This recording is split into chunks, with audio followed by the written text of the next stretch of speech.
We keep talking about grains.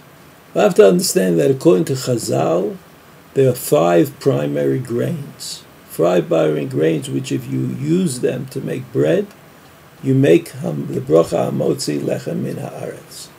These 5 grains in turn are chita, which is the most widely used wheat. The wheat that we use to make bread, that's chita. Seorah is barley. So you can make bread out of wheat, you can make bread out of barley. In the old days, barley was not kind of highly regarded, wasn't as serious a kind of grain as wheat was, and therefore people generally made bread out of wheat and not out of barley. There are 3 other kinds of grains that Chazal always considered, and they are what in Hebrew is called kusmin, which is spelt, shibolet shu'al, which is oats, and shifon, which is rye.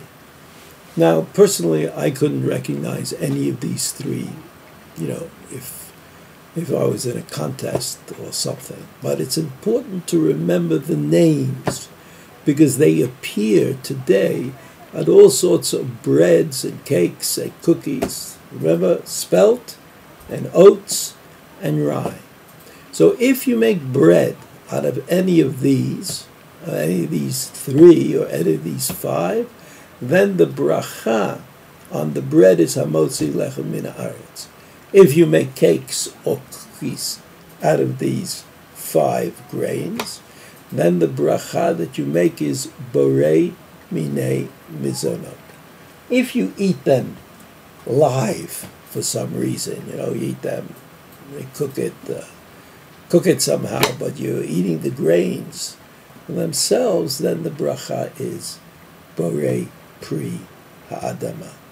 And so, as we said, if you make bread out of corn, or you make bread out of rice, that bread does not rise to the bracha level of bread, and you do not make the bracha hamotzi lechem min haaretz.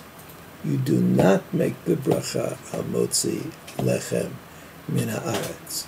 Chachamenu understood that there were 5 grains that were malleable to the point that they could both sustain us and produce bread. And only 5 grains on which, if you make bread out of them, you make the bracha hamotzi lechem min haaretz.